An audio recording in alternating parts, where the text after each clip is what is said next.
C'était le président de la République, le président Macky Sall, dans son traditionnel message à la nation. C'est à l'occasion donc du Nouvel An. Il est revenu sur plusieurs aspects dans ce discours. Il a présenté ses vœux au peuple sénégalais. Il est également revenu sur ce que le gouvernement est en train de faire en termes de programme, donc pour amener cette émergence tant attendue et dont on parle depuis quelques années maintenant. Pour aller plus loin dans ce discours, nous avons avec nous sur ce plateau le ministre conseiller en communication du président de la République, El Hadj Hamidou Kassé. Bonsoir. Bonsoir. Alors avec vous, nous allons donc décrypter ce message du chef de l'État. D'abord, comment vous avez trouvé le message? Je voudrais d'abord dire bonsoir à tous les téléspectateurs de la RTS, dire toute notre joie de nous retrouver ici, d'exprimer nos vœux les meilleurs à toutes les Sénégalaises et à tous les Sénégalais, que cette année, comme l'a dit le président de la République, soit une année de paix, une année de quiétude et de prospérité pour les ménages sénégalais. Nous venons d'écouter évidemment un discours très important, un discours très pertinent, qui n'a pas versé dans la rhétorique ni dans la théorie, mais qui a été articulé de façon concrète autour des préoccupations des Sénégalais. D'abord, du point de vue de la structure, le président a situé son propos à l'occasion de la fin d'année dans un contexte mondial global marqué par une conjoncture extrêmement difficile dans tous les pays, où il y a non seulement, y compris dans les grands pays développés, où il y a des signes tangibles, et même des faits réels vécus, de récession tantôt, d'augmentation du chômage par-ci, de contraction de la demande par-là. Malgré tout, il a montré que notre pays avait un très bon comportement, parce que nous sommes, ou plutôt nous enregistrons un taux de croissance parmi les plus élevés en Afrique, de l'ordre de 6%, c'est-à-dire c'est l'augmentation sur l'année de la richesse nationale, de 6,6%, avec de bonnes perspectives. Et cette croissance-là, elle n'est pas conjoncturelle, avec la tenue des finances publiques, avec les bons investissements, les investissements pertinents à propos du gouvernement du Sénégal, nous sommes dans une trajectoire de croissance structurelle, de croissance saine et durable. Et c'est cela qui, d'ailleurs, ça découle un tout petit peu également d'excellentes relations que nous avons avec nos partenaires, aussi bien les institutions multilatérales comme le FMI, qui a invité d'ailleurs récemment en septembre le président de la République à son conseil d'administration, ce qui est en fait tout à fait peu commun. C'est également la Banque mondiale, avec qui le Sénégal entretient d'excellentes relations, un dialogue permanent. C'est également l'Union européenne, dont la représentante a dit récemment qu'avec le Sénégal, c'était des relations extrêmement solides, mais des relations également confiantes, parce que simplement, nous menons des politiques qui correspondent à des normes, aussi bien d'efficacité que de transparence. C'est également des relations bilatérales avec nos partenaires classiques comme les États-Unis, la France, mais également d'autres pays comme la Chine, la Turquie. Et récemment, le président était au Kazakhstan, c'est de nouveaux fonds, en Pologne, etc. Donc, sans compter maintenant la politique de bon voisinage avec les pays environnants, mais également avec l'Afrique de façon générale. C'est dire donc que notre pays s'est très bien comporté, et c'est ce qui a permis de consentir beaucoup d'investissements. Et le président a fait état, dans ce cadre-là, de plusieurs secteurs, notamment d'abord des infrastructures, de l'énergie, avec un point extrêmement important et une très bonne nouvelle pour les Sénégalais, la baisse de 10% du prix de l'électricité, c'est essentiel, mais également dans toujours ce secteur de l'énergie, le renouveau ou le renforcement de la politique de transparence, d'efficacité et d'efficience avec la mise en place du comité d'orientation stratégique Pétrogaz, mais également la perspective de création d'un institut national des métiers du pétrole et du gaz qui va nous permettre d'avoir une cohorte d'expertise, de compétences dans ces métiers qui sont extrêmement difficiles. Il a abordé également d'autres secteurs comme l'agriculture, l'élevage et la pêche, l'hydraulique, qui est un point extrêmement important. Si vous avez bien fait attention, le président a été même poignant à un moment lorsqu'il parlait de sa passion pour la lutte contre les inégalités et les injustices sociales. Et ça, si vous connaissez la situation du monde rural, surtout dans le domaine de l'hydraulique, la problématique de l'accès à l'eau potable, vous comprendrez bien que c'est un passage extrêmement fort. Le fait que des milliers et des milliers de Sénégalais qui depuis toujours n'ont jamais eu accès à l'eau potable et aujourd'hui accès à l'eau potable avec des programmes extrêmement puissants de forage, d'adduction d'eau, vous comprendrez bien qu'il y a là quelque chose de très, très, très poignant. Et enfin, l'éducation et la formation, mais également l'emploi, parce que c'est, comme il dit, nous sommes dans un monde où le savoir est déterminant, où aucun pays, par conséquent, ne peut prétendre à l'émergence ou au développement sans une solide infrastructure en matière de formation, en matière d'éducation et justement de recherche et d'enseignement. Ensuite, il a parlé de la santé et enfin de la sécurité relativement aux manifestations très violentes dans les ménages, dans les familles, ainsi de suite, tout en soulignant la détermination de l'État à faire face à ce qui, justement, s'adonne à un certain nombre de crimes. D'accord. Alors, dans l'éducation, on va peut-être y aller secteur par secteur, si vous le voulez bien. Et on va commencer par cette bonne et belle annonce donc, du chef de l'État concernant la baisse du prix de l'électricité. C'est de 10% à compter du premier bimestre de 2017. Tout à fait. Quelle est la motivation de cette mesure? Alors, pour comprendre cette mesure, il faut replacer le propos du chef de l'État dans un contexte global. Depuis 2012, l'option fondamentale du président Macky Sall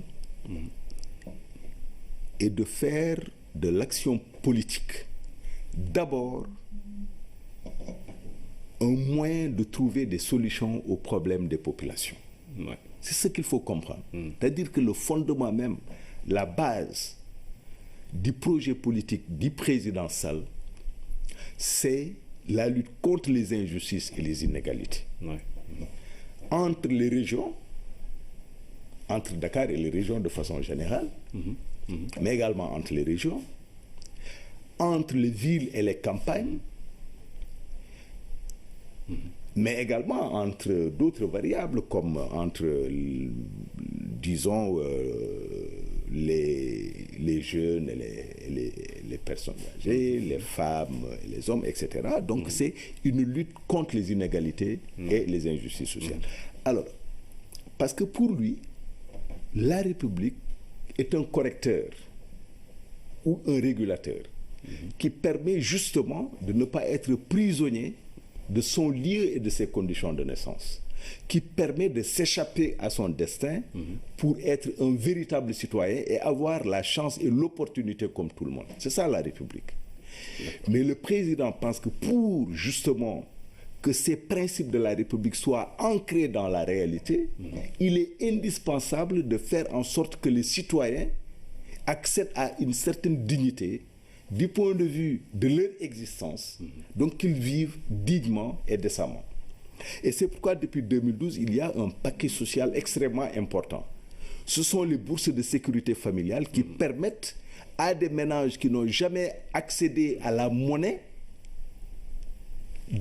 à des revenus monétaires, d'avoir accès à des revenus monétaires.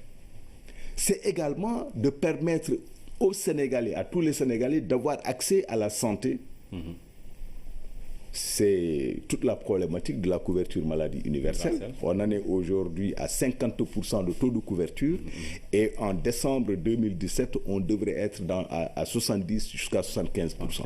Donc, ce qui est une performance. C'est également l'augmentation de 10% chaque année des pensions de retraite. C'est la carte d'égalité des chances en faveur des personnes vivant avec un handicap. Mais c'est également la maîtrise de l'inflation qu'on doit conjuguer avec la baisse des impôts sur les salaires, mais également un ensemble de politiques qui permettent justement aux revenus d'augmenter, comme la baisse des loyers, des prix de loyer, ainsi de suite. De soulager les populations. Alors, voilà. Alors, donc, la baisse de 10% du prix de l'électricité, qui représente 30 milliards de gains pour les ménages, entre dans ce cadre-là. Comment faire en sorte que les Sénégalais vivent bien, que les Sénégalais vivent mieux? C'est exactement la même chose dans le domaine de l'habitat social. Ce que nous avons fait sous l'impulsion du président entre 2012 et 2016 aujourd'hui, mais ça dépasse de très loin ce qu'on a fait entre 2000 et 2012. C'est dire donc que pour bien comprendre cette baisse, il faut l'intégrer dans une dynamique globale, n'est-ce pas, dans la passion du président à améliorer quotidiennement le niveau de vie des populations, à faire en sorte que les populations logent, qu'ils puissent loger bien, que les populations puissent se soigner, que les populations puissent s'éduquer, amener leurs enfants à l'école, que les populations puissent accéder à l'eau potable, que les populations puissent circuler librement, parce que ça également, ça fait partie des critères pour dire que le pays émerge, le pays est en train de décoller, le pays est sur la voie de son développement. D'accord. Et dans le domaine de l'énergie également, le chef de l'État qui annonce l'arrivée prochaine de 6 nouveaux projets d'énergie solaire et éolienne d'ici à 2018 également. Oui. D'abord, il faut saluer les performances de la Sénélec. Parce que quand même, comme il l'a indiqué, de plus de 900 heures de coupure, nous en sommes aujourd'hui à 73 heures par an. Ce qui est une performance, parce que quand même, la gestion du président Macky Sall, c'est de 2012 à aujourd'hui. Et donc, c'est un bond extraordinaire. Ça découle de l'augmentation significative des capacités de production de la Sénélec, d'un nouveau mode de gestion basé sur l'efficience et l'efficacité, mais également de l'engagement des autorités, le président de la République en particulier, des cadres de la Sénélec, à commencer par son directeur général, et l'appui essentiel et politique du ministère de l'Énergie. Je pense que donc il faut saluer ces performances-là, parce que nous sommes aujourd'hui, là, on a injecté plus de 200 mégawatts dans le circuit, qui fait que justement les Dakarois ne vivent plus, les Dakarois et les Sénégalais de façon générale, ne vivent plus les longues coupures. C'est devenu extrêmement rare et nous devons nous en féliciter, encourager les équipes dirigeantes de la Sénélec d'aller encore beaucoup plus loin. Mais il faut soulever également un autre élément dans le secteur de l'énergie, c'est la promotion de l'énergie solaire. D'accord. Et aujourd'hui, le Sénégal est à l'avant-garde, en Afrique, pour ne pas dire ailleurs, un peu partout. Pourquoi? Parce que, comme vous le savez, les changements climatiques affectent profondément nos pays. Et l'énergie solaire est une des solutions. On ne dit pas que c'est la solution miracle, mais une des solutions. D'abord, c'est de l'énergie à terme moins coûteuse, parce que nos pays sont ensoleillés 24 sur 24, 365 sur 365 jours. Mais c'est également un moyen progressivement de permettre aux populations, qu'elles soient rurales ou citadines, de maîtriser leur consommation d'électricité. Okay? Et aujourd'hui, nous pouvons nous réjouir du fait que les centrales de Bokol de Malicounda sont fonctionnels et qu'il y ait autant de projets qui vont justement nous amener à plus de 20%, de mix énergétique. Et donc, je n'ai pas exactement le chiffre avec moi, mais nous allons dépasser les objectifs en matière de mix énergétique. Pour aller vers ce que le chef d'État appelle une indépendance énergétique. Exactement, la souveraineté énergétique. D'autant plus que vous ne pouvez pas émerger si vous n'avez pas d'énergie. Ouais. C'est quand même la clé. Quelqu'un disait qu'en réalité, le développement, c'est l'organisation et l'énergie. Je pense que dans notre pays, c'est exactement le cas. Vous ne pouvez pas réindustrialiser le pays si vous n'avez pas de l'énergie. Vous ne pouvez pas également booster les productions agricoles si vous n'avez pas de l'énergie. Ouais. Et donc, l'un dans l'autre, le secteur de l'énergie, franchement, nous vaut des satisfactions tout à fait légitimes et les Sénégalais devraient effectivement en être très fiers. D'accord. Alors, le chef d'État a également mis l'accent sur l'agriculture avec notre quête de l'autosuffisance alimentaire, comme il dit, tous ces progrès importants qui ont été réalisés avec la production de riz, de céréales et de produits horticoles notamment. Oui. Alors, sur ça, je pense que depuis pratiquement 2000 jusqu'à aujourd'hui, nous sommes dans une trajectoire extrêmement intéressante. D'abord, en matière de production risicole, notre pays fait des avancées extraordinaires. Nous avons dépassé aujourd'hui les 900 000 tonnes. Cela veut dire quoi? Cela veut dire que l'objectif d'atteindre l'autosuffisance en riz en 2017 est à portée de main. C'est à portée de main. Et donc, il faut... En 2017? Oui.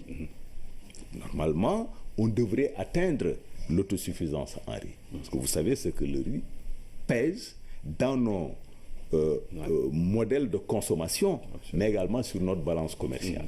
Il y a donc des performances extraordinaires, même si par ailleurs, à la lumière, enfin, selon le chef de l'État, les cultures arachidières, les productions arachidières ont subi un très léger recul, mais de façon globale, les produits maraîchers, le riz, les fruits et légumes, etc., ont connu des hausses extrêmement importantes qui, justement, nous permettent non pas seulement d'espérer, mais de croire très profondément que l'autosuffisance alimentaire en général et l'autosuffisance en riz en particulier est à portée de main. D'accord. Mais je voudrais, permettez-moi de souligner quelque chose d'important qui intègre ce que j'appelais tout à l'heure la passion du président de lutter contre les injustices et les inégalités. Sa passion d'améliorer tous les jours le niveau de vie des Sénégalais.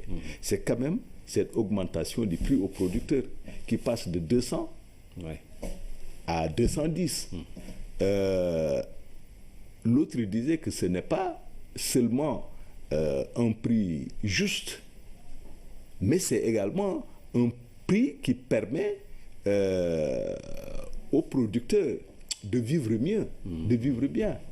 Et c'est également une manière d'encourager les Sénégalais, les jeunes en particulier, à considérer l'agriculture comme un business, comme une opportunité d'affaires, ainsi que d'ailleurs le démontrent les PRODAC, c'est-à-dire le programme le programme des domaines agricoles communautaires. Ouais. Je pense que donc c'est extrêmement important.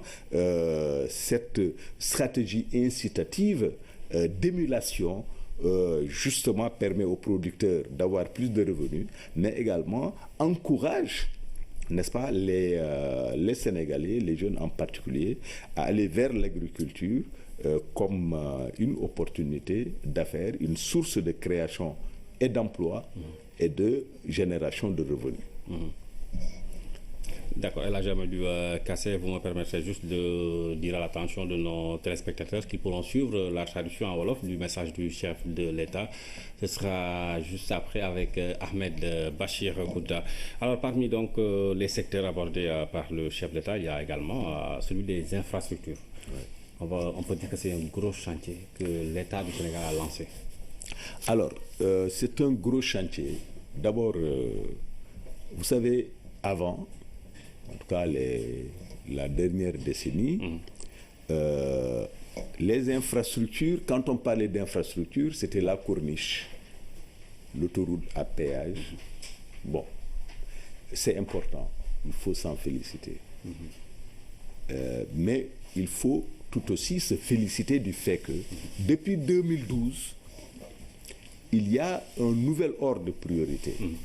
Autant les investissements à Dakar et sa région continuent, autant le président a opté pour la décentralisation des infrastructures. C'est-à-dire qu'aujourd'hui, l'autoroute Diamniadio, AIBD, Sindia, c'est une réalité pour ce qui est de Dakar. L'échangeur de l'émergence, c'est une réalité pour ce qui est de Dakar. La troisième section de la voie de dégagement nord et la route des Grandes Niayes, tout ça, ce sont des faits qui sont là.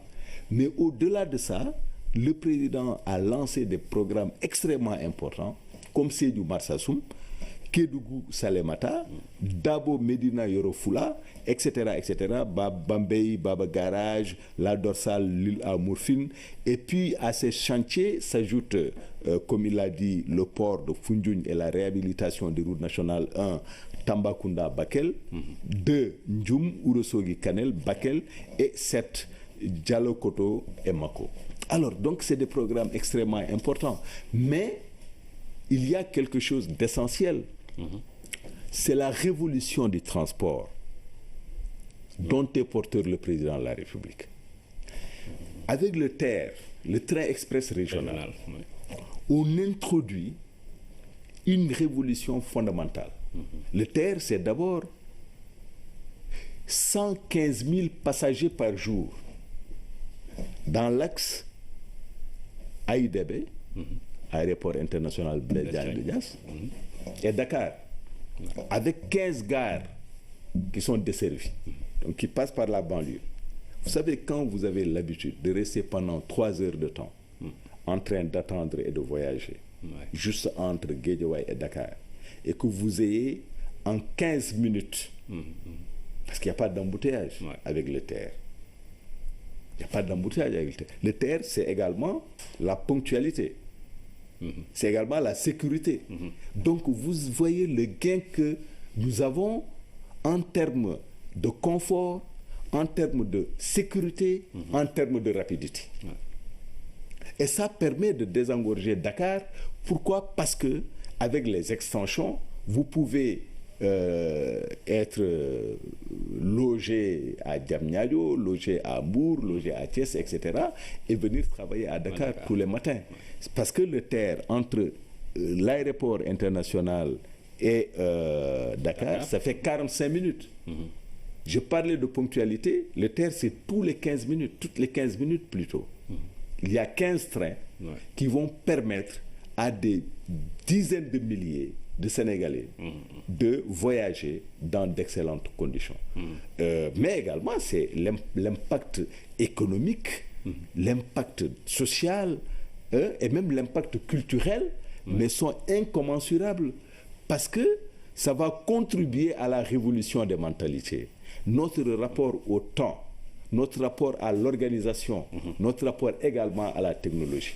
Donc les Sénégalais seront en matière de transport exactement dans les mêmes conditions que les gens de New York ou les gens de Paris ou les gens de Montréal ou etc., etc. C'est exactement les mêmes technologies et puis les mêmes caractéristiques, n'est-ce pas, en termes à tous les niveaux et également du point de vue de l'impact, c'est considérable. Et là, il faut dire que l'option là également du président, c'est de déplafonner les ambitions. C'est-à-dire? Cela veut dire que nous devons avoir exactement les mêmes ambitions que tout autre pays, compris les pays développés. Parce qu'aujourd'hui, avec la mondialisation et la révolution du numérique, nous ne sommes plus simplement dans des stratégies de rattrapage. Nous n'avons rien à rattraper. Nous avons juste à avoir les principes d'organisation, nous avons juste à avoir de l'ambition, nous avons juste à avoir de la vision pour justement changer notre cadre de vie, pour travailler à ce que les Sénégalais d'aujourd'hui soient dans d'excellentes conditions, mais également demain, prévoir que nous serons bientôt, dans peut-être 15 ans, 25 millions, ensuite 30, ensuite ainsi de suite, prévoir que, anticiper, n'est-ce pas, avec des moyens de transport modernes qui permettent justement à nos enfants de se dire, mais tiens, ceux qui étaient là ne nous ont pas oubliés. D'accord. Et là, Jamidou Kassé, on va observer une pause, le temps de suivre un élément donc, qui revient justement sur ce discours du chef de l'État qui a parlé donc d'un taux de croissance de 6,6%. Un des plus élevés en Afrique, des agrégats macroéconomiques maîtrisés. C'est donc en ces termes que le chef de l'État a ouvert son adresse à la nation, discours sous le signe de l'économie, PSE, énergie, infrastructure, transport, entre bilan et perspective. Le président Macky Sall fixe le cap pour 2017, nous dit Ousmane Ngari Faye. L'électricité va baisser de 10% entre janvier et février 2017, soit un gain de 30 milliards de francs CFA. C'est par cette mesure sociale phare en faveur des ménages, partie sans doute pour faire date, que le chef de l'État a salué les performances économiques qui auront marqué l'année qui s'achève. Normal donc que l'adresse à la nation prenne les allures de bilan des actes majeurs posés et qui auront constitué le socle de la croissance et de la bonne tenue des agrégats macroéconomiques dont il fait état. Côté infrastructure majeure, le PSE aura plus que jamais connu des pics de réalisation en 2016. Inauguration de l'autoroute Diamniadio-Aïbé-de-Signa, l'échangeur de l'émergence, la 3e section de la VCN, ainsi que la route des Grandes Niayes. Fort de ces acquis, le chef de l'État entend investir le pays profond. Courant 2017, les chantiers des RN1, 2 et 7 seront lancés. Rappelant avec le lancement du TER, son option de doter le pays des moyens de transport les plus modernes. Plus de 10 000 emplois visés à terme pour plus de 150 000 passagers par jour. Le transport public de masse ne sera pas le parent pauvre de cette dynamique. Dakar Demdik devrait ainsi ouvrir de nouvelles dessertes à partir de Dakar. Plus d'une dizaine de régions de l'intérieur du pays seront couvertes. Pour l'énergie, pilier non moins important du PSE, le président de la République a salué le renouveau de Sénélec, dont les coupures tombent de 912 heures en 2011 à 73 heures en 2016. Le président s'est félicité de la mise en service de 270 MW additionnels, soit le double des capacités cumulées en 2015. Pour lui donc, pas question d'adoucir la cadence. Il a fortement réitéré son option pour le solaire. Sous ce rapport d'ailleurs, 6 autres centrales solaires et éoliennes vont venir compléter Bokhol et Malikunda. Un pas de géant vers l'indépendance énergétique que va sans doute assurer la nouvelle découverte d'hydrocarbures dans le pays. Dans cette optique, le chef de l'État en a appelé à une préparation sérieuse et méthodologique, d'où la naissance du COS, le Comité d'orientation stratégique du pétrole et du gaz. Ainsi a-t-il rappelé sa volonté de mettre en place un institut pour doter le pays des meilleures expertises dans les métiers du pétrole et du gaz. Voilà, donc c'était Ousmane Ngari Faye qui revenait donc sur, on va dire, l'aspect économique du discours du chef de l'État qui a parlé d'énergie, d'infrastructure, de transport. El Hadji Hamidou Kassé, vous êtes le ministre conseiller en communication donc du chef de l'État. Vous décryptez avec nous ce discours à la nation.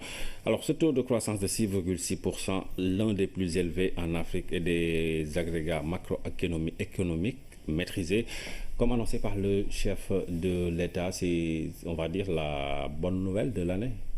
L'une des bonnes nouvelles. C'est une très bonne nouvelle. On a l'habitude de dire qu'on ne mange pas le taux de croissance. Mais en fait, on mange le taux de croissance parce qu'il s'agit d'un accroissement de la richesse nationale. Et si vous êtes à 6,6%, et que ce soit pas conjoncturel, mais structurel, c'est-à-dire que vous êtes véritablement sur la voie de l'émergence et du développement. Donc c'est une excellente nouvelle.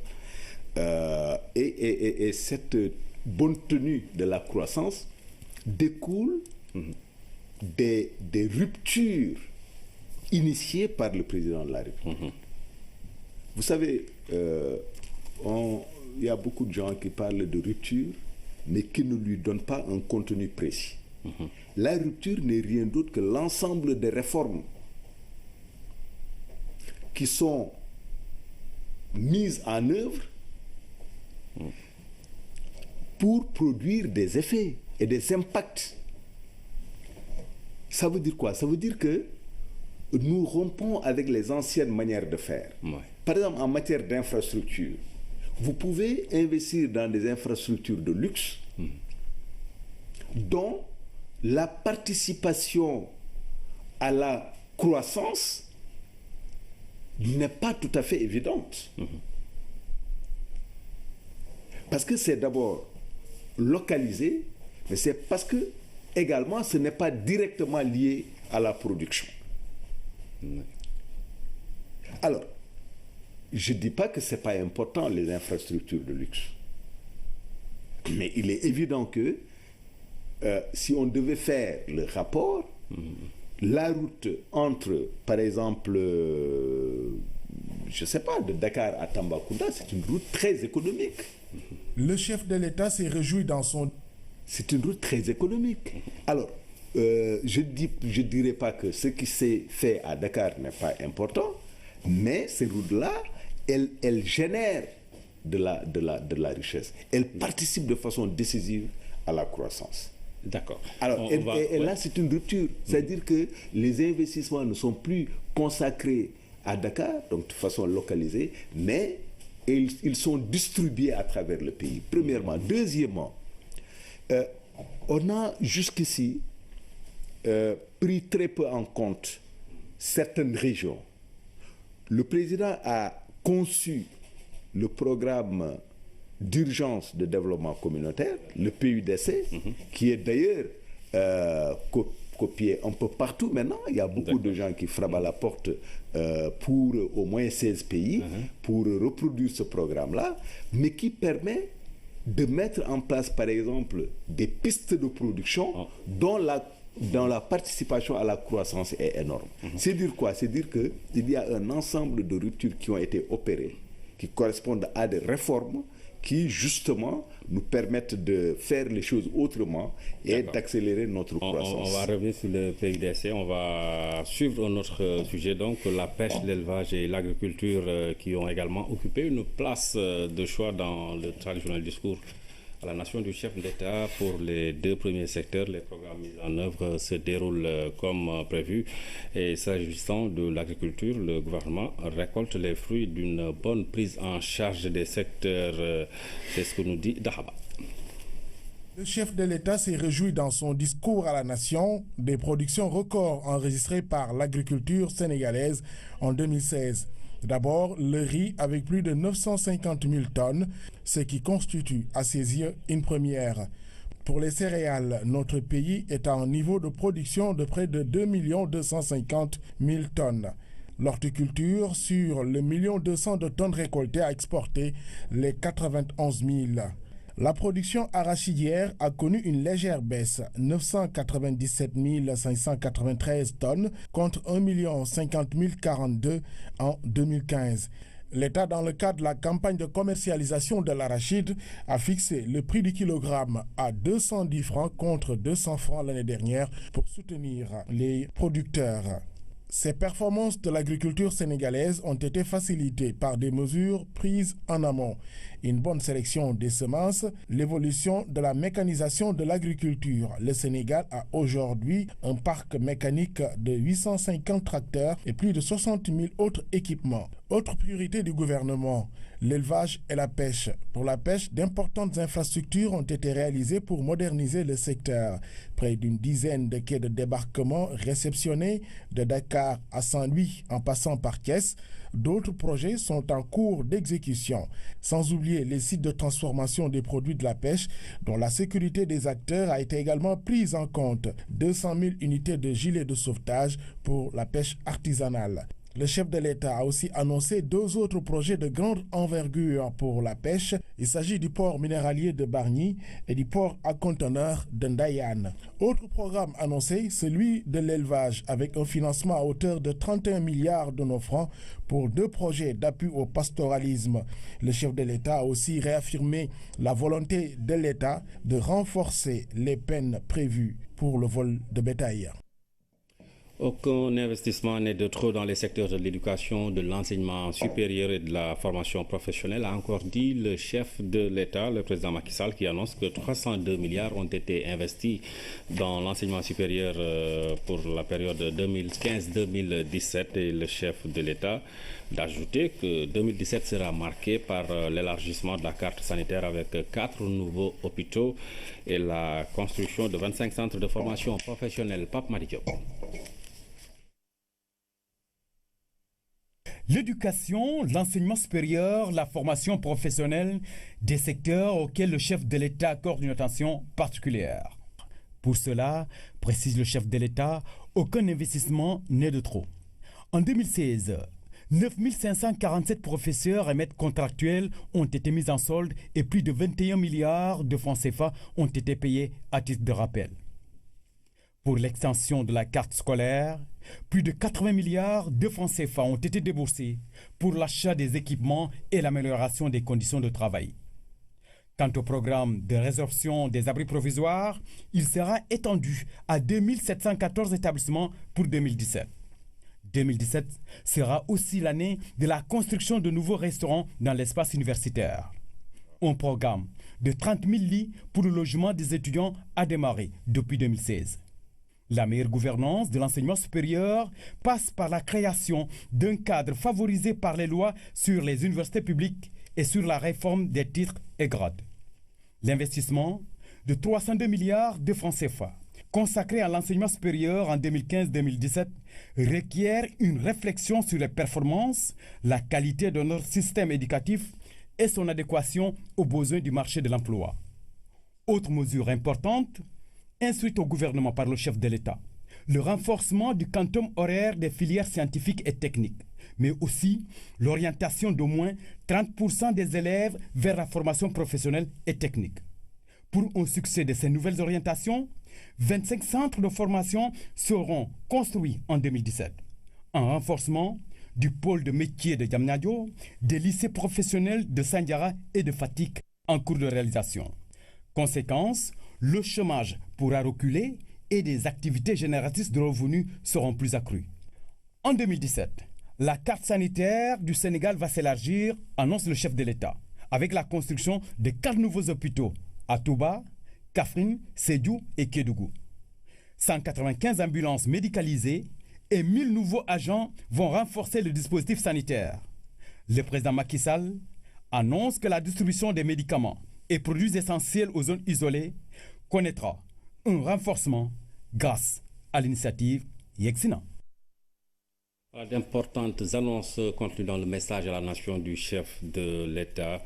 Alors, Elhadji Hamidou Kassé, vous souhaiteriez revenir sur l'aspect agriculture, où l'on a mis l'accent quand même sur l'autosuffisance alimentaire pour cette année qui va commencer dans quelques heures. Oui. Non, mais je pense que, comme le président l'a dit, le secteur agricole, de toutes les façons, est le secteur vraiment stratégique dans notre politique de développement.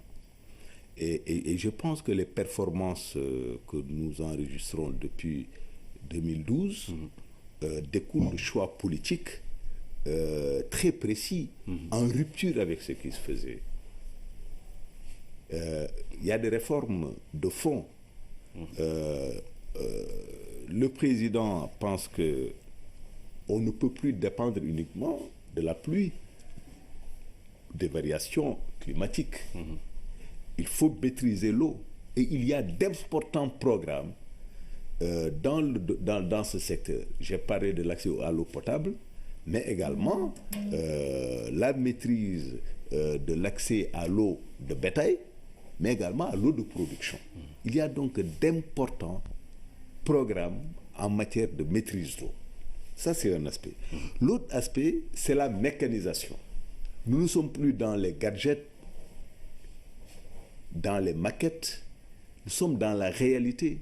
C'est des milliers et des milliers de tracteurs qui sont introduits dans le monde rural et qui changent par conséquent complètement les manières de produire. Ouais. C'est ça la rupture. La rupture, c'est de faire les choses autrement. Par rapport à ce qui se faisait. Par rapport à ce qui se faisait. C'est ça la rupture. C'est pourquoi quand j'entends certains parler de rupture de façon théorique, j'en suis très désolé.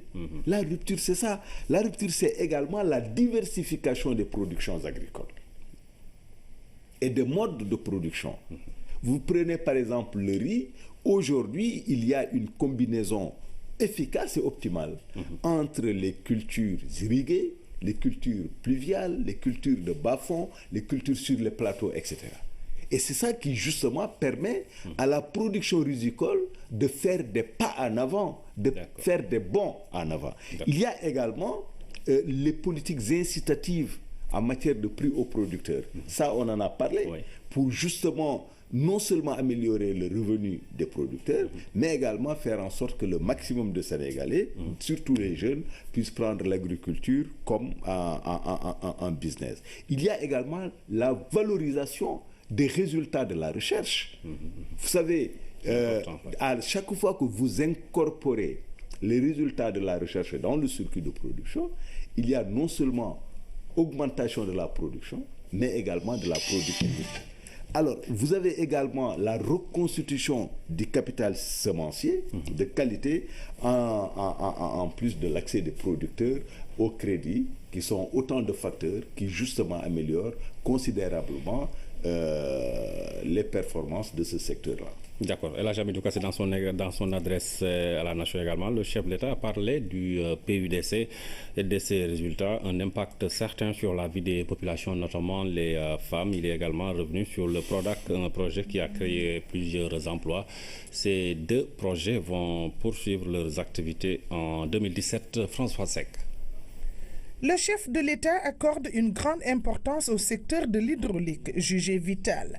En ce qui concerne l'hydraulique rurale, sur un programme de 300 forages démarré en 2013, 210 ont été réalisés, de même que 13 stations de pompage dans 45 localités et au bénéfice de 630 000 personnes. 2017 verra le démarrage du chantier de la 3e usine de Keur-Montmarsar, de même que le projet d'unité de dessalement de l'eau de mer au Mamel et le renouvellement de 460 km de conduite d'eau à Dakar.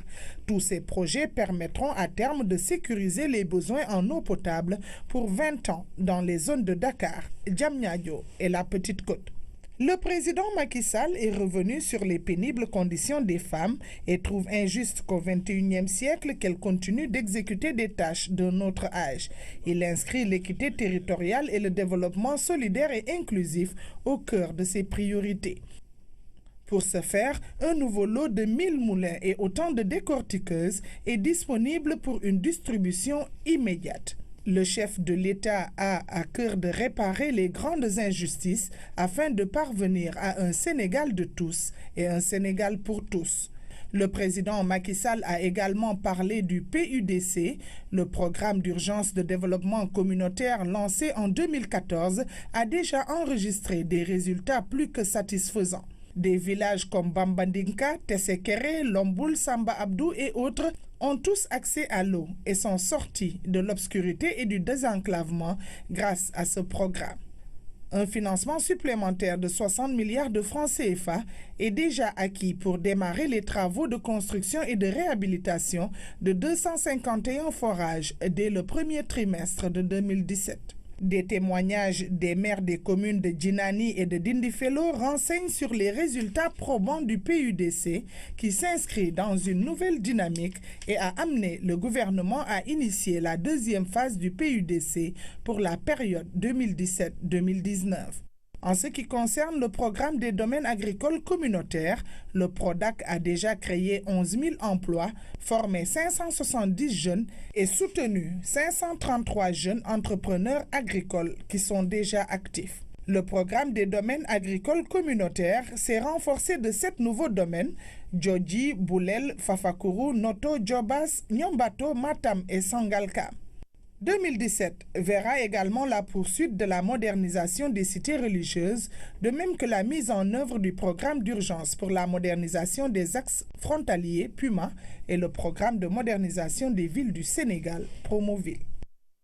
La violence et la situation d'insécurité notée dans le pays et notamment les mesures prises pour faire face à cela ont été abordées par le chef de l'État qui réaffirme la position du Sénégal pour une transition pacifique en Gambie, Pape Bouna Thiaw.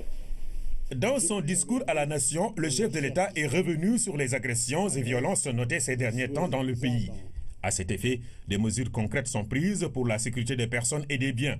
En 2017, 10 nouveaux postes de police frontaliers sont créés, 1769 agents de police et 1416 agents de sapeurs-pompiers, tous grades confondus, recrutés. Le chef de l'État annonce que l'État travaille déjà sur le durcissement des peines prévues pour certaines catégories de crimes. Le président Macky Sall appelle aussi à une introspection collective et à un retour à la sagesse des anciens à travers la revitalisation des valeurs éthiques et morales. Le président Macky Sall est également revenu sur la situation qui prévaut actuellement en Gambie, tout en renouvelant le soutien du Sénégal à l'endroit du peuple gambien. Il souhaite une transmission pacifique du pouvoir au président élu Adama Barrow, tel que souhaité par le peuple gambien et voulu par la CEDEAO, l'Afrique, la Oumma islamique et les Nations unies. La diplomatie sénégalaise continuera d'œuvrer pour la promotion de la paix, la démocratie, la justice et la fraternité humaine, notamment dans le cadre du mandat du Sénégal à la tête du Conseil de sécurité des Nations unies. Le chef de l'État n'a pas manqué d'appeler à l'unité et à la solidarité dans le respect strict de notre diversité.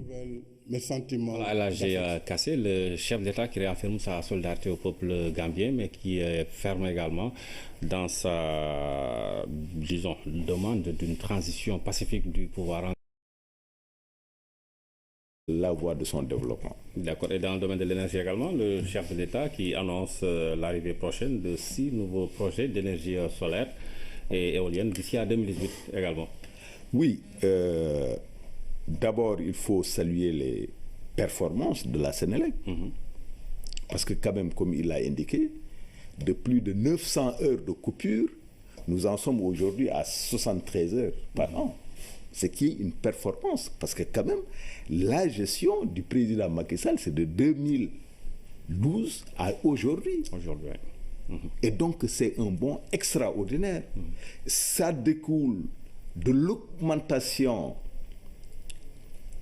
significative des capacités de production de la Sénélec, d'un nouveau mode de gestion basé sur l'efficience et l'efficacité, mais également de l'engagement des autorités, le président de la République en particulier, des cadres de la Sénélec, à commencer par son directeur général, et l'appui essentiel et politique du ministère de l'Énergie. Je pense que donc il faut saluer ces performances-là, parce que nous sommes aujourd'hui, là, on a injecté plus de 200 mégawatts dans le circuit, qui fait que justement les Dakarois ne vivent plus, les Dakarois et les Sénégalais de façon générale, ne vivent plus les longues coupures. C'est devenu extrêmement rare et nous devons nous en féliciter, encourager les équipes dirigeantes de la Sénélec d'aller encore beaucoup plus loin. Mais il faut soulever également un autre élément dans le secteur de l'énergie, c'est la promotion de l'énergie solaire. D'accord. Et aujourd'hui, le Sénégal est à l'avant-garde, en Afrique, pour ne pas dire ailleurs, un peu partout. Pourquoi? Parce que, comme vous le savez, les changements climatiques affectent profondément nos pays. Et l'énergie solaire est une des solutions. On ne dit pas que c'est la solution miracle, mais une des solutions. D'abord, c'est de l'énergie à terme moins coûteuse, parce que nos pays sont ensoleillés 24 sur 24, 365 sur 365 jours. Mais c'est également un moyen progressivement de permettre aux populations, qu'elles soient rurales ou citadines, de maîtriser leur consommation d'électricité. Et aujourd'hui, nous pouvons nous réjouir du fait que les centrales de Bokol, de Malicounda sont fonctionnelles et qu'il y ait autant de projets qui vont justement nous amener à plus de 20%, de mix énergétique.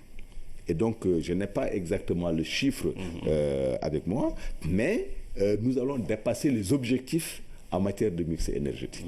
Pour aller vers ce que le chef d'État appelle une indépendance énergétique. Exactement, la souveraineté énergétique. D'autant plus que vous ne pouvez pas émerger si vous n'avez pas d'énergie. Ouais. C'est quand même la clé. Quelqu'un disait qu'en réalité, le développement, c'est l'organisation et l'énergie. Je pense que dans notre pays, c'est exactement le cas. Vous ne pouvez pas réindustrialiser le pays si vous n'avez pas de l'énergie.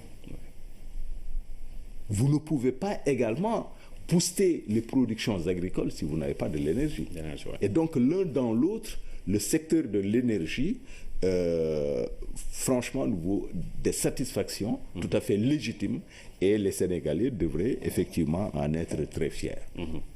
D'accord. Alors, le chef d'État a également mis l'accent sur l'agriculture avec notre quête de l'autosuffisance alimentaire, comme il dit, tous ces progrès importants qui ont été réalisés avec la production de riz, de céréales et de produits horticoles notamment. Oui.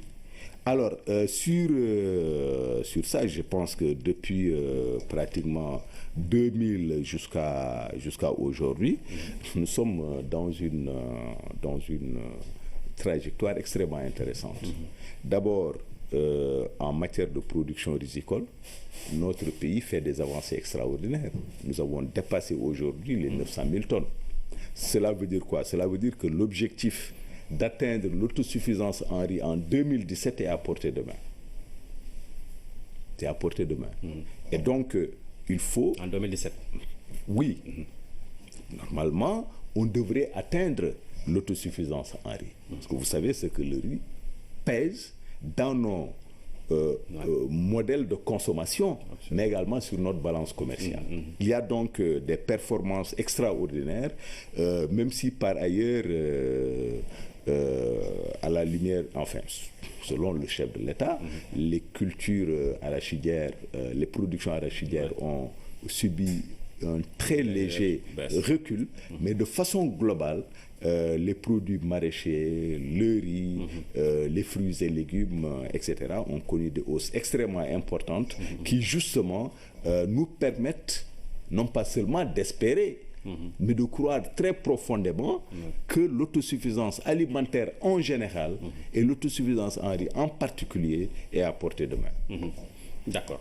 Mais je voudrais, permettez-moi de souligner quelque chose d'important qui intègre ce que j'appelais tout à l'heure la passion du président de lutter contre les injustices et les inégalités. Sa passion d'améliorer tous les jours le niveau de vie des Sénégalais. C'est quand même cette augmentation du prix aux producteurs qui passe de 200 à 210. L'autre disait que ce n'est pas seulement un prix juste, mais c'est également un prix qui permet aux producteurs de vivre mieux, de vivre bien.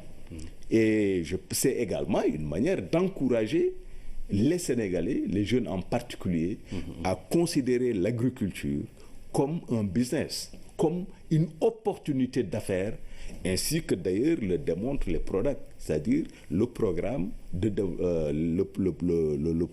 domaines agricoles communautaires. Ouais. Je pense que donc c'est extrêmement important.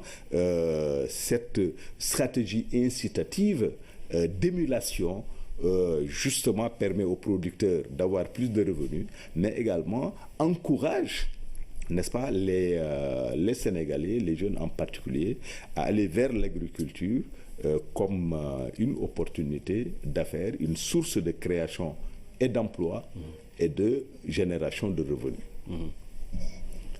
D'accord. Et là, j'aimerais dû casser, vous me permettrez juste de dire à l'attention de nos téléspectateurs qui pourront suivre la traduction en Wolof du message du chef de l'État.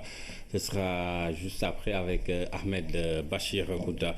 Alors, parmi donc les secteurs abordés par le chef d'État, il y a également celui des infrastructures. On peut dire que c'est un gros chantier que l'État du Sénégal a lancé.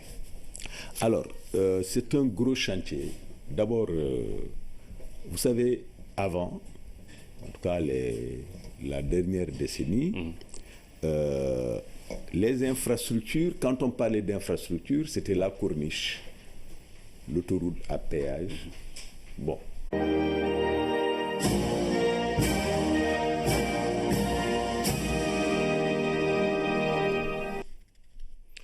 C'était le président de la République, le président Macky Sall, dans son traditionnel message à la nation. C'est à l'occasion donc du Nouvel An. Il est revenu sur plusieurs aspects dans ce discours. Il a présenté ses vœux au peuple sénégalais. Il est également revenu sur ce que le gouvernement est en train de faire en termes de programme, donc pour amener cette émergence tant attendue et dont on parle depuis quelques années maintenant. Pour aller plus loin dans ce discours, nous avons avec nous sur ce plateau le ministre conseiller en communication du président de la République, El Hadj Hamidou Kassé. Bonsoir. Bonsoir. Alors avec vous, nous allons donc décrypter ce message du chef de l'État. D'abord, comment vous avez trouvé le message?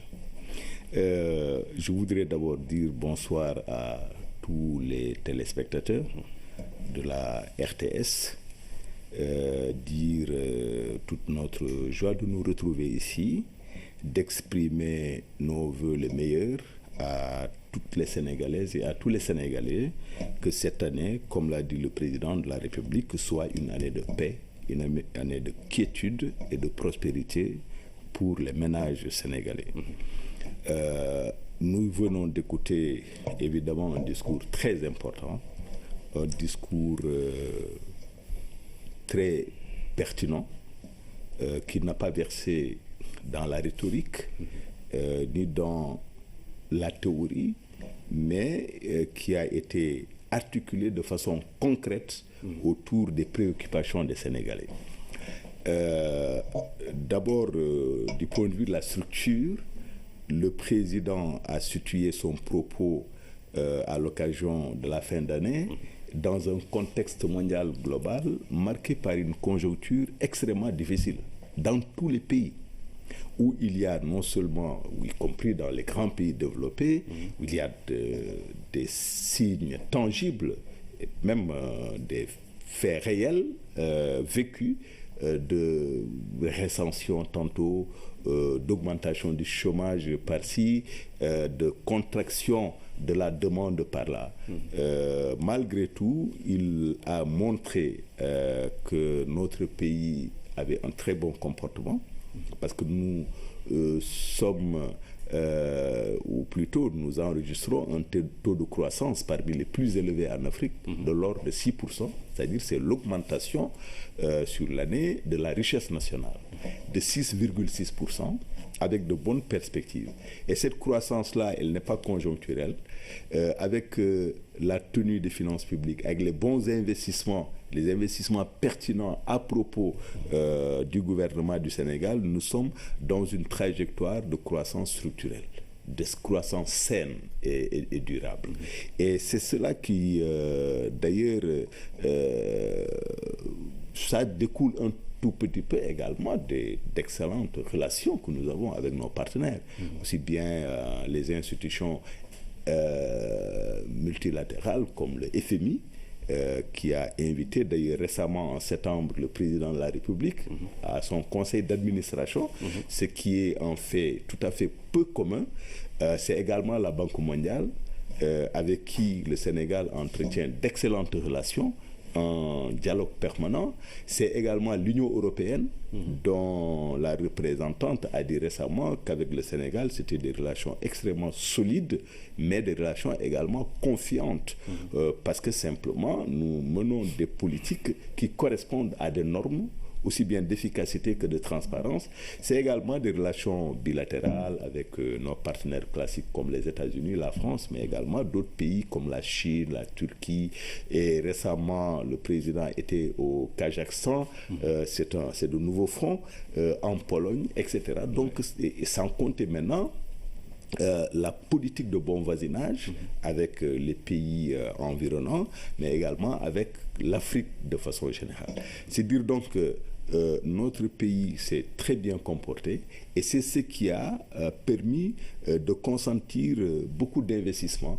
Et le président a fait état, dans ce cadre-là, de plusieurs secteurs, notamment d'abord des infrastructures, de l'énergie, avec un point extrêmement important et une très bonne nouvelle pour les Sénégalais, la baisse de 10% du prix de l'électricité, c'est essentiel, mais également dans toujours ce secteur de l'énergie, le renouveau ou le renforcement de la politique de transparence, d'efficacité et d'efficience avec la mise en place du comité d'orientation stratégique Pétrogaz, mais également la perspective de création d'un institut national des métiers du pétrole et du gaz qui va nous permettre d'avoir une cohorte d'expertise, de compétences dans ces métiers qui sont extrêmement difficiles. Il a abordé également d'autres secteurs comme l'agriculture, l'élevage et la pêche, l'hydraulique, qui est un point extrêmement important. Si vous avez bien fait attention, le président a été même poignant à un moment lorsqu'il parlait de sa passion pour la lutte contre les inégalités et les injustices sociales. Et ça, si vous connaissez la situation du monde rural, surtout dans le domaine de l'hydraulique, la problématique de l'accès à l'eau potable, vous comprendrez bien que c'est un passage extrêmement fort. Le fait que des milliers et des milliers de Sénégalais qui depuis toujours n'ont jamais eu accès à l'eau potable aient aujourd'hui accès à l'eau potable avec des programmes extrêmement puissants de forage, d'adduction d'eau, vous comprendrez bien qu'il y a là quelque chose de très, très, très poignant. Et enfin, l'éducation et la formation, mais également l'emploi, parce que c'est, comme il dit, nous sommes dans un monde où le savoir est déterminant, où aucun pays, par conséquent, ne peut prétendre à l'émergence ou au développement sans une solide infrastructure en matière de formation, en matière d'éducation et justement de recherche et d'enseignement. Ensuite, il a parlé de la santé et enfin de la sécurité relativement aux manifestations très violentes dans les ménages, dans les familles, ainsi de suite, tout en soulignant la détermination de l'État à faire face à ce qui, justement, s'adonne à un certain nombre de crimes. D'accord. Alors, dans l'éducation, on va peut-être y aller secteur par secteur, si vous le voulez bien. Et on va commencer par cette bonne et belle annonce donc, du chef de l'État concernant la baisse du prix de l'électricité. C'est de 10% à compter du premier bimestre de 2017. Tout à fait. Quelle est la motivation de cette mesure? Alors, pour comprendre cette mesure, il faut replacer le propos du chef de l'État dans un contexte global. Depuis 2012, l'option fondamentale du président Macky Sall est de faire de l'action politique d'abord un moyen de trouver des solutions aux problèmes des populations. C'est ce qu'il faut comprendre. C'est-à-dire que le fondement même, la base du projet politique du président Sall, c'est la lutte contre les injustices et les inégalités. Entre les régions, entre Dakar et les régions de façon générale, mais également entre les régions, entre les villes et les campagnes, mais également entre d'autres variables comme entre, disons, les jeunes et les personnes âgées, les femmes et les hommes, etc. Donc c'est une lutte contre les inégalités et les injustices sociales. Alors, parce que pour lui, la République est un correcteur ou un régulateur qui permet justement de ne pas être prisonnier de son lieu et de ses conditions de naissance, qui permet de s'échapper à son destin pour être un véritable citoyen et avoir la chance et l'opportunité comme tout le monde. C'est ça la République. Mais le président pense que pour justement que ces principes de la République soient ancrés dans la réalité, il est indispensable de faire en sorte que les citoyens accèdent à une certaine dignité du point de vue de leur existence, donc qu'ils vivent dignement et décemment. Et c'est pourquoi depuis 2012, il y a un paquet social extrêmement important. Ce sont les bourses de sécurité familiale qui permettent à des ménages qui n'ont jamais accédé à la monnaie, à des revenus monétaires, d'avoir accès à des revenus monétaires. C'est également de permettre aux Sénégalais, à tous les Sénégalais, d'avoir accès à la santé c'est toute la problématique de la couverture maladie universelle. On en est aujourd'hui à 50% de taux de couverture et en décembre 2017, on devrait être à 70 jusqu'à 75%. Donc ce qui est une performance. C'est également l'augmentation de 10% chaque année des pensions de retraite. C'est la carte d'égalité des chances en faveur des personnes vivant avec un handicap. Mais c'est également la maîtrise de l'inflation qu'on doit conjuguer avec la baisse des impôts sur les salaires, mais également un ensemble de politiques qui permettent justement aux revenus d'augmenter, comme la baisse des loyers, des prix de loyer, ainsi de suite. De soulager les populations. Alors, voilà. Alors, donc, la baisse de 10% du prix de l'électricité, qui représente 30 milliards de gains pour les ménages, entre dans ce cadre-là. Comment faire en sorte que les Sénégalais vivent bien, que les Sénégalais vivent mieux? C'est exactement la même chose dans le domaine de l'habitat social. Ce que nous avons fait sous l'impulsion du président entre 2012 et 2016 aujourd'hui, mais ça dépasse de très loin ce qu'on a fait entre 2000 et 2012. C'est dire donc que pour bien comprendre cette baisse, il faut l'intégrer dans une dynamique globale, n'est-ce pas, dans la passion du président à améliorer quotidiennement le niveau de vie des populations, à faire en sorte que les populations logent, qu'ils puissent loger bien, que les populations puissent se soigner, que les populations puissent s'éduquer, amener leurs enfants à l'école, que les populations puissent accéder à l'eau potable, que les populations puissent circuler librement, parce que ça également, ça fait partie des critères pour dire que le pays émerge, le pays est en train de décoller, le pays est sur